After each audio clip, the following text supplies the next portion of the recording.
This is Off the 11th Hour, and I'm your host, Nathaniel Stone, but we all know who the Lord of Hosts is. Say it with me in any dialect you so choose. Yahuwah, Tzabaoth. Kodesh brothers and sisters, fellow members in the body of Messiah, and those in the world, thank you for giving me your attention in a world full of distractions. This is Season 3, Episode 6, Chapter 5, and we are finally going to be getting into some of the pronunciation debate. The first 5 episodes of this series was getting more into the character, the name, the power, and the authority, and the importance of the meat of those matters.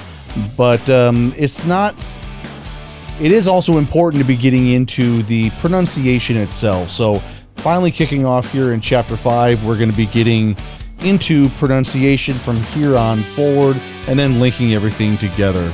So we have my wife with us here today as we're going to be getting into some of the material, and let's get into it. I'm excited to start moving forward.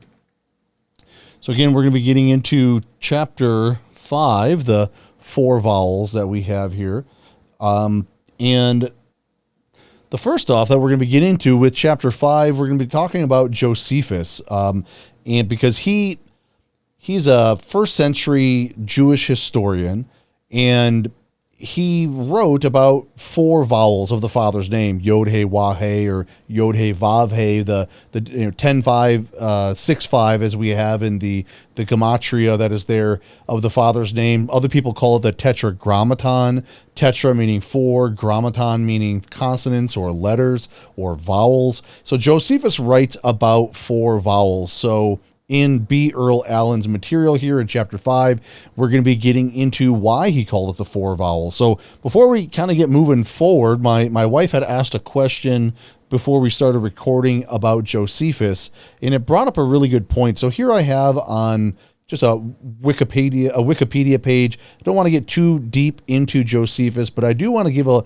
little bit of a disclaimer about him and let you know who he is. So let's first look here on Wikipedia. Look what his name is here, Flavius Josephus. That's not what he was born as. And as you come down here, Yosef ben Matityahu, or Joseph son of Matthew, as we would say in the English dialect, that's what he was born as. He was born as a Yehudi, or that's the term that we have. The Anglicanized word today would be Jewish. He was born as a Yehudi aristocrat, and he defected over to the Roman side and started working for the Romans. So I'm gonna get I'll give a little bit of a backstory on Josephus here, so that we can understand that some of his works are to be taken with a grain of salt. Now, he is a first century historian. A lot of his works are used, and I believe that we should use his writings.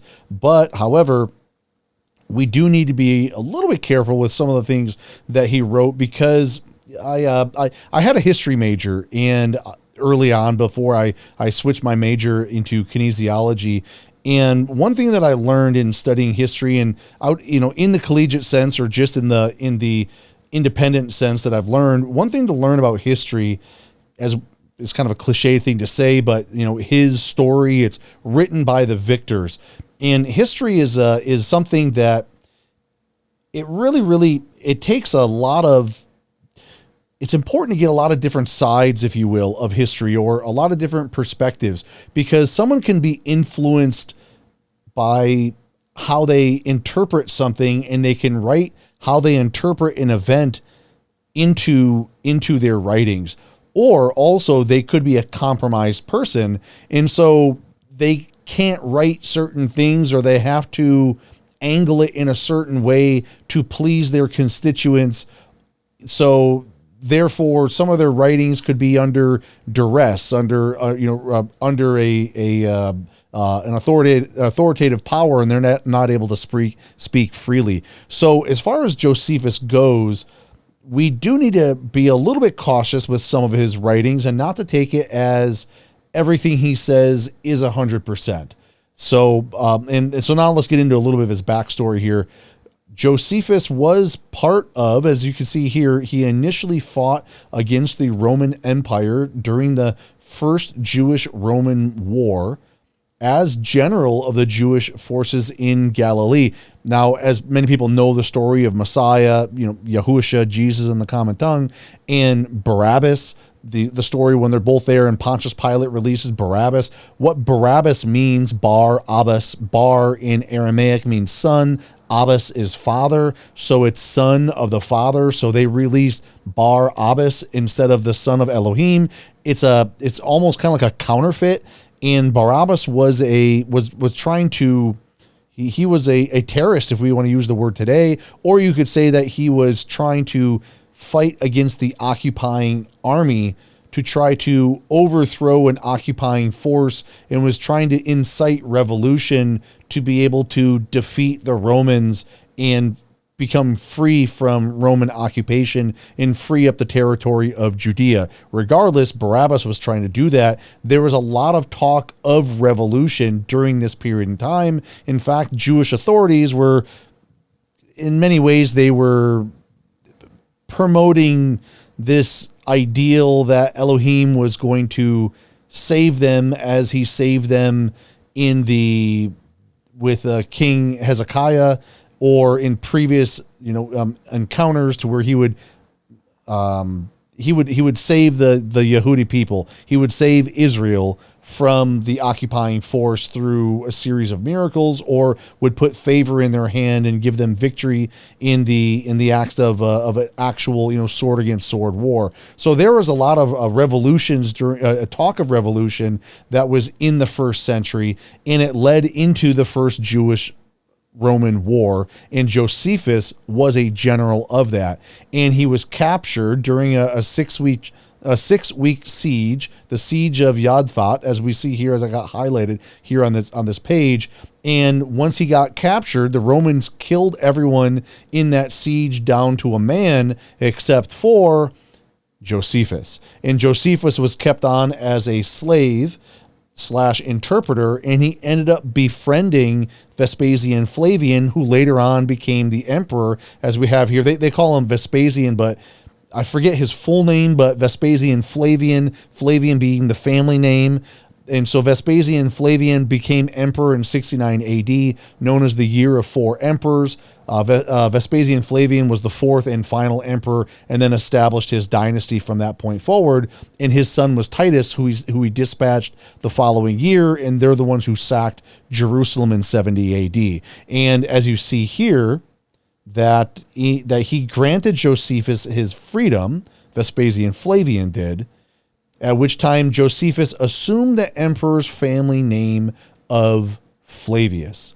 So just want you to understand who Josephus was that he was fighting in the Jewish-Roman war as a general, was captured, then he defected, and then even took on the family name of the Caesar, or the new founded Caesar, that in 69 AD of Vespasian Flavian. He ended up taking on that family name, and that Caesar freed him. So this is the guy who the historian is that we read about, and many people have heard of Flavius Josephus, or they just call him Josephus, of who he was, is that Josephus was someone who was adamant enough to be a general to fight against the Romans, but then when push came to shove, he himself didn't want to die, and then for whatever reason, and thankfully he did, because we have historical accounts to go from, but are his historical accounts accurate, or are they was he under duress? Or was he compromised and then turned to the other side? And then are things written with a Roman Greek understanding for a Greek audience? And also when he was fighting in on the Jewish side, was he influenced by the interpretations of Judaism, which is something that Messiah came to speak against, as we see in, like, say, Matthew chapter 23, or Apostle Paul talks against Judaism in Galatians chapter 1, verses 13 and 14. So what is Josephus?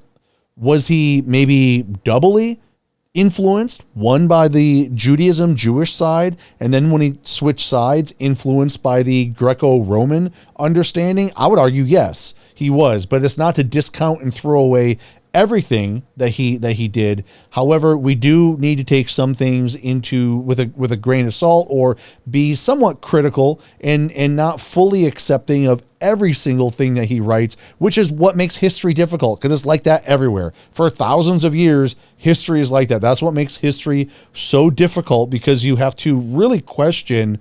And it really, as with anything in life, it takes the Ruach HaKodesh to be able to interpret things. And so whenever you hear of Josephus, or you read of Josephus, and people are getting into very technical things, understand that he could be influenced by Judaism. He could be influenced by a counterculture, by something that Messiah was going against. He could be influenced by the Greco-Roman understanding. And then also, to my knowledge, Josephus was not a believer. I haven't seen anything on that. Maybe he was, maybe he wasn't, but regardless, maybe some of you can put it in the comment section if you have a understanding on that. But if Josephus was not a believer, he did not confess that YAHUAH HaMashiach is the only begotten son of Elohim, the son of God in the English term, in the English common tongue. Therefore, if he didn't confess that, according to 1 John chapter 4, verses 1 through 6, he would be under the delusion of the Antichrist, the spirit of the Antichrist, by denying that he was the Messiah. So, as we know, with anything antichrist, which means in place of Christ, or someone that's influenced, as 1 John 4:6 says, by this we know the spirit of truth and the spirit of delusion. So therefore, he would, if he didn't confess that he is the Messiah, then he would be under the spirit of delusion to some extent.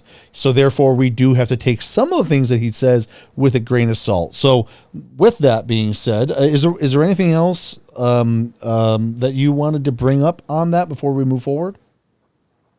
No. Yeah. Okay. So let's move forward into this, and this shouldn't be too long of a chapter.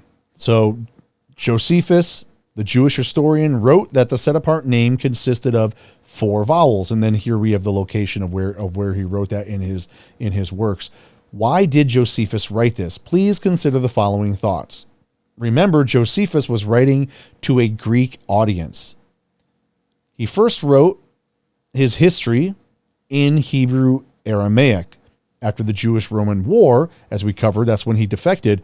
He had time, along with perseverance. He mastered the Greek language and compiled his history in Koine Greek. This is what the Greek New Testament is written in. It's a dead Greek language now, so to speak. It's not actively spoken by Greeks today, but Koine Greek is like an ancient Greek, Paleo Greek, if you will, which was the international language of the world at the time. Though it was the international language, do not think that it was the everyday language in Israel. So Josephus frequently altered Hebrew names, spelling them after the fashion of the Greeks to please his Greek readers. You should already notice a problem here, right off the bat, to please his Greek readers. So he started translating, and you could almost argue that this historian, this Jewish aristocrat of the first century, started the pattern, or at least continued the pattern, of translating names and altering pronunciations of names. So my name, Nathanael, is Nathanael in any language that I go in, because my name doesn't change. Now, if someone can't pronounce it, I can understand if people have difficulties pronouncing that name, but my name is Nathanael wherever I go, and I personally don't believe that name should be translated. I can understand giving someone a nickname or a shortened name or something if the person authorizes that, but this pattern of translating names and changing the pronunciations of names is a tool that Satan used to alter language. And I was just watching a YouTube video today, a short, about when you cut someone's language off, or you force them to not use certain language, or or to change the language or impose a new language upon someone, language is how we think. And when you change language, you change how people think. And when you change that language of how people think, it's a way of taking, it's a form of mind control. It's a form of control and thought control over a people. So you could say that the changing of names or even the forcible removal of entire languages and imposing a new language onto a population is a form of changing and cutting people off from their mindset, their culture, the way that they think. And so when we get cut off from the spoken names of these patriarchs, of our brothers and sisters in time, especially from the Father's name and from his only begotten Son's name, and certain other Hebrew idioms and ways of thinking, we start to lose connection with the Hebraic mindset. And then when the Greco-Roman mindset is put upon us, we start thinking with that Greco-Roman linear mindset instead of maybe the more cyclical or the holistic Hebrew understanding. But let's not get too far off on that. Yeah. Uh-huh. Yeah, especially because names, they have a strong meanings, right? Yeah. Yeah. Names have a meaning. And when we change a name, especially when we start changing a lot of it, you're essentially changing the meaning, like Messiah's name. The titles, yeah. Right. Or let's use Messiah's name. Like if you're going to play the translation game that they play of G2424, which is Messiah's name in Greek, according to eSword, it's 977 times in the Greek New Testament, or according to BibleHub.com, 923 is G2424. They're not adding or taking away. They just isolate numbers differently a little bit, but it's all the same name. But according to G2424, that name is also Joshua, as 4 locations, but one of them being Acts chapter 7 verse 45 is G2424, and that's Joshua, son of Nun, which means that Messiah's name, if we were going to Anglicanize it, is actually supposed to be Joshua Christ, Joshua the Messiah, or Joshua son of Nun, or Joshua son of Eleazar, or Joshua of different Joshuas like in Zechariah chapter 4:1. So the Messiah's name is Joshua, but Jesus doesn't have any meaning. Yeah, go ahead. Yeah, no, that's exactly my question. It's like, what is Jesus then? There's some connection with Zeus, right? You told me once.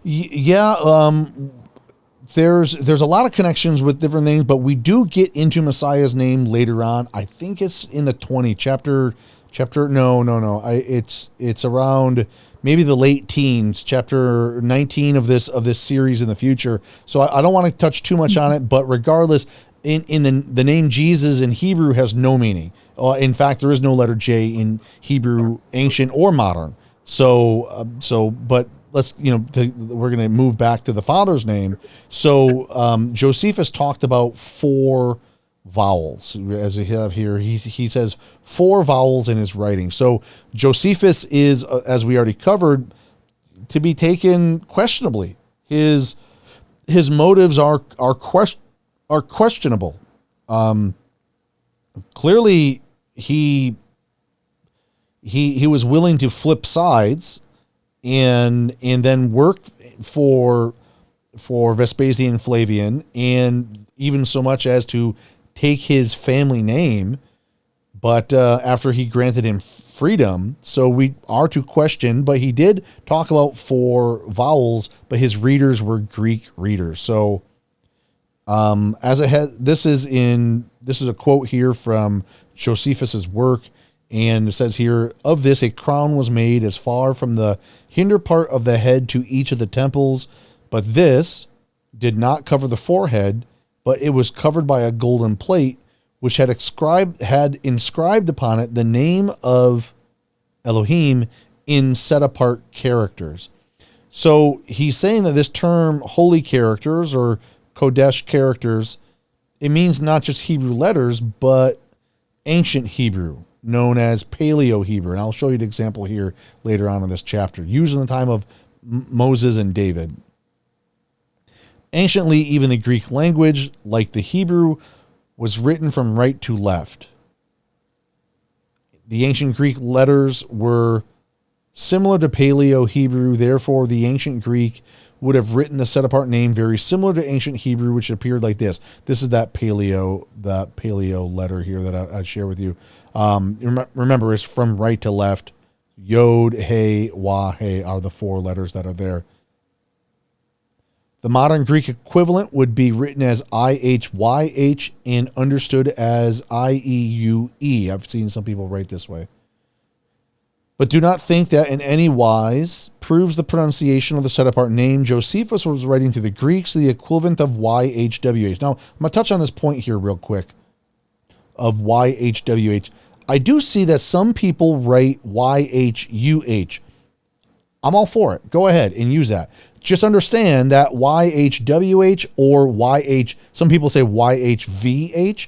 In 2 chapters from now, we're going to get into the Vav or the Wah or the Uah or the 6th letter here, this letter that I have highlighted that's represented by a W here. It doesn't matter if you have YHVH, YHWH, YHUH. It doesn't matter what you have there as for the 4 letters, because they're not Hebrew letters. They're English. This is English. A Y and an H and a W and an H or a U or a V for whatever letter you put here. These are English letters that are in place as like placeholders, as place markers for the actual letters that are written in Hebrew. These letters that we have right here. These letters right here, this is Hebrew.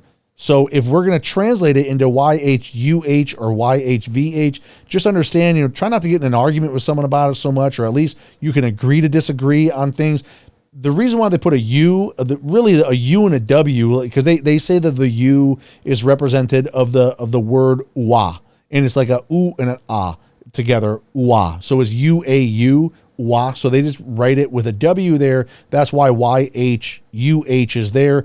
But YHWH, I'm going to argue it's the same thing, and I'll explain it to you. Try to say oo and ah without having a W in the middle in one breath. Ooh ah in one breath. Ooh ah, ooh ah, ooh ah, wah wah wah wah wah. W is there. Ooh ah, that's there. So you can't have ooh ah, which is what they say. That's what the U is there for. It's a ooh ah. That's how you pronounce the letter ooh and ah together. Wah. You can't have wah without a W in the middle of the letter. That's why I like the W personally, because it's in the middle and it's like the balance of the wah. But if you want to write it with a U, go ahead and write it with a U. As long as you understand that the people that have the W there, that at least some of them, or at least me, I have the W there, even though I do believe that letter there is not a wah, as in W-A-W. I do believe it is U-A-U. Wah. It's pronounced oo and ah together, wah, and the W's in the middle. So I'm fine with YHWH, but let's, move forward, on that. It was from this Greek form that the heathen formed their J-E-U-E or J-O-V-E and J-E-V-E. Now, in a later chapter, I don't want to give too much away, but I'll give this away here, is that this E in a Greek rendered letter that's been, Anglicanized now, but in the Greek form, that this E is supposed to have an ah sound to it. I'll give you an example. Jude, J-U-D-E, Jude. We know the book of Jude, right? It's right before the book of Revelation. The book of Jude, J-U-D-E in English, the E is supposed to have an ah sound to it. So the book of Jude, we've been pronouncing it wrong the whole time, because the educated class that designed this little game in, a few hundred years ago, and now it's changed, and now it's been accepted as the book of Jude, and everyone just calls it the book of Jude, even though you can go and educate yourself and realize that E is supposed to have an ah sound to it. So J-U-D-E, Jude, is not supposed to be pronounced Jude. It's supposed to be pronounced Judah. J-U-D, Jude, the E is an A. Judah is Judah, right? Yahudah. It's the half brother of Messiah. Also after the tribe of Judah that we have there, the book of Jude is technically supposed to be the book of Judah. That's what it's supposed to be called. So right here, Jove. This is what we would have Jehovah. This E is supposed to be an A. Jova. Sorry, Jova. That's there. In this letter here, Jeve is Jiva. And later on, this is where Jehovah comes from. That's an earlier rendition of Jehovah as it started morphing through time as we have there. But let's go for it. Is there anything else that you had to say on that before I move forward? No, Jiva reminds me in Portuguese, diva. It's like a goddess. This is. Yes? No, Or no, this one here. Diva. Yeah. Reminds me. Maybe it is. Yeah, I would not put it past it is that that Satan likes to play little tricks like that. He likes to change names, and then when he changes names, he just slips in some false god name there and plays like a practical joke and laughs at everyone when they're calling to the Elohim of Abraham, Yitzhak, and Yaakov, or Abraham, Isaac, and Jacob, and they're calling to the mighty one of Abraham, and then they're using a false god name in place of it, and it's like a practical joke that Satan's pulling on people, and I'm sure he finds it hilarious of disrespecting our Heavenly Father and in making someone to look foolish, if you want to say that, or just someone to look ignorant or uneducated, or at the very least doing something that they wouldn't want to be doing if they were in the knowledge of actually what they were doing. But that's a separate point. So if this is a false goddess's name in Portuguese, I wouldn't be surprised, because that seems right up how from what I've studied, Satan seems to do that all the time. Yeah. So it is true that the letters, this is the fifth letter. This is Wa. Sorry, it's sixth letter. This is the fifth letter here, a hey, and then this one here, a yod, the 10th letter. It's true that these letters, Wa, hey, and yod, can function as vowel letters. Let's consider a few examples. So the yod in Eli, right? That's the predecessor to Samuel, Shemuel. Is that yod that is there that he has highlighted, the I here that is underlined, that is a yod, but here we see that is acting as a vowel. He has this in Mashiach. Mashiach, in this I that is underlined, is a yod that is there. That's the word for Messiah. This word in Elohim, this I is a yod, right? It's Aleph, Lamed, Hey, Yod, Mem, that is there, and this yod is a I that is there. You could also argue that it's an IY. Some people do teach that it's an IY and not just an I, but I'm not going to get into that right now. So again, it functions as a vowel or a consonant, as he also describes here in Yah, which is Yod Hey. This is just a Y that is there. And then he says sometimes it acts as a vowel and a consonant all in the same letter, as we have here, Eliyah. That's for Elijah. That would be Aleph, Lamed, Yod, Hey. And sometimes, in some cases, it will be Aleph, Lamed, Yod, Hey. Sometimes there actually is two yods that is written there. Sometimes it's just one yod that is there. Regardless, the yod is in English we see as an I or a Y, or sometimes an I and a Y together. So this hey, so again, we're talking about the 4 vowel points that Josephus talked about. So the hey is stronger and firmer than it's supposed to be a yod. Seems to be a little glitch on the website here. Then the yod, it never loses its consonantal sound in the middle of a word. I'm going to skip ahead a little bit. The wa, the 6th letter, or the vav, or the ua, as some would say, can also act as a vowel in words like 452, Eliyahu, as we covered. Oh, yeah, right. The Eliyahu, that would be the u at the end. That would be the vav, or the u, or the ua, I should say, or the the wah that is there. It can also have an od sound, as in yom. That's the word for day. That would be yod wah mem. That's there. That's the word for day. So we see that it has an o sound that is there. And then we also have, like in the word Eve, we have that YAHUAH or YAHUAH that is there. Again, as he says here, it's actually the English sound of W, not a V, but more on that later. But this is the word for Eve, YAHUAH or YAHUAH, as some would say. So sometimes the wah acts like a vowel and a consonant at all in the same letter, depending on the usage.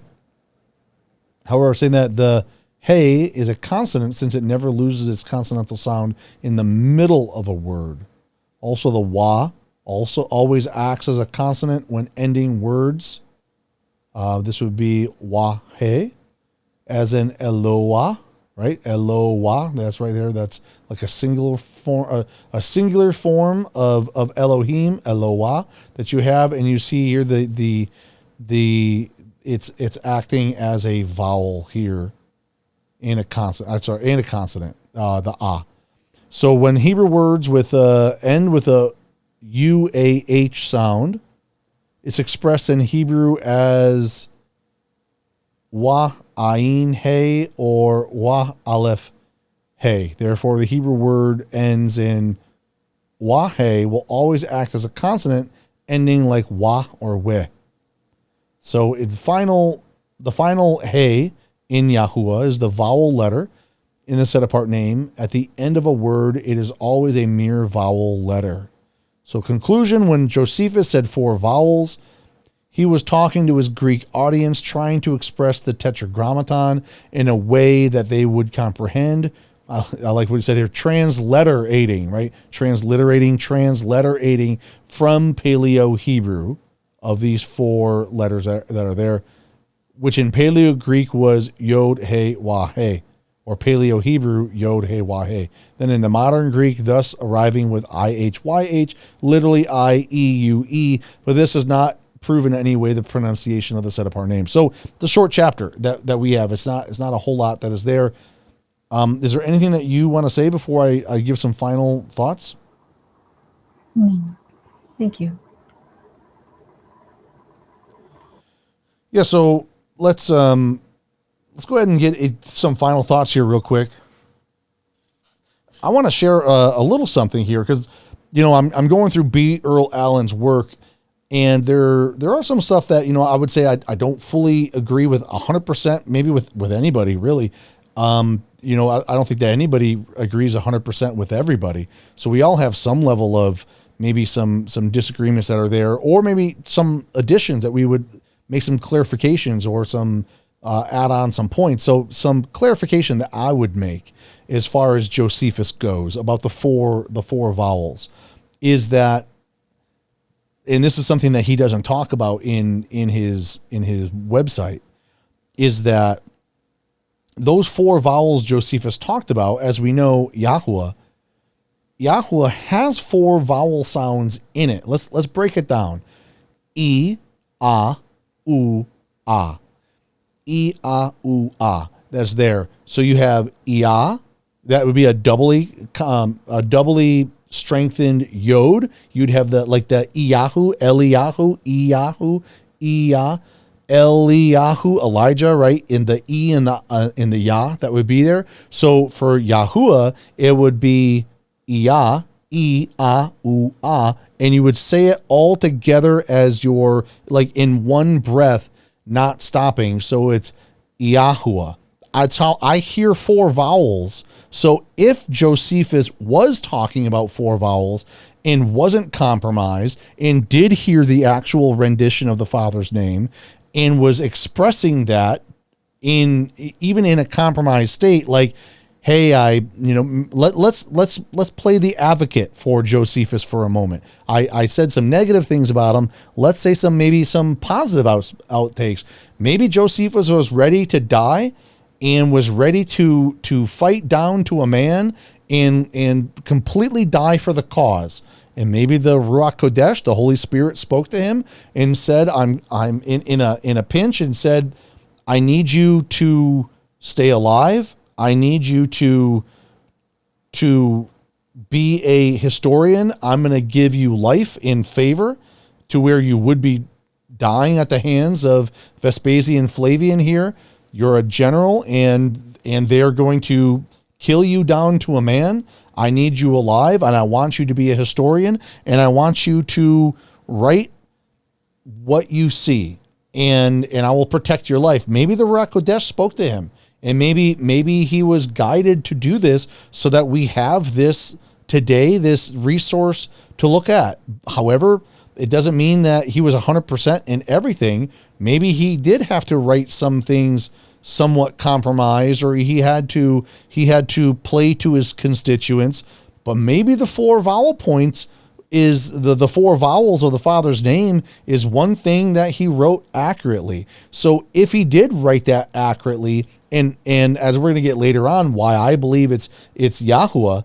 If it is YAHUAH, if that is pronounced that way, I hear 4 vowel sounds in YAHUAH. E, A, U, A. YAHUAH. YAHUAH. That's what I hear. So if Josephus is correct with 4 vowels, I do hear that YAHUAH has 4 vowel sounds in it. And it's something that B. Earl Allen didn't speak about. And so he in his writing is arguing that Josephus may or may not have been compromised, that he was writing to Greek readers. And then when he translated it into Greek, the Father's name into Greek, it doesn't mean that was an accurate translation. And then he went through the 4 vowel sound, the 4 letters, yod, hey, wah, hey, and explained how they can all be vowels in given locations. But again, the one thing he didn't share is that if Josephus was right, YAHUAH, which is the name that he himself is using in promoting that as the proper pronunciation of the Father's name, is that YAHUAH has 4 vowel letters in it. So I'm going to go ahead and we'll do our close off here of don't cast pearls before swine.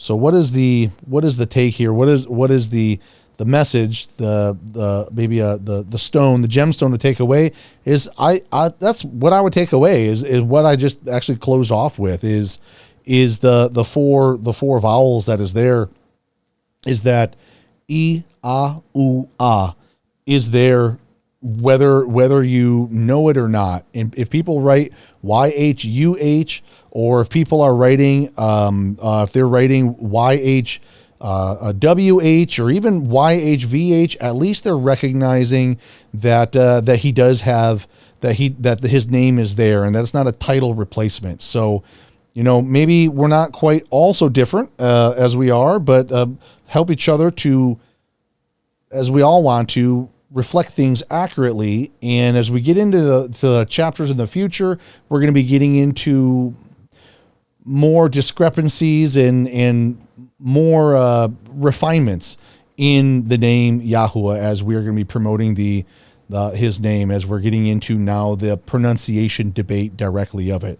So remember to guard your heart, guard your soul, guard Torah, or pay the toll.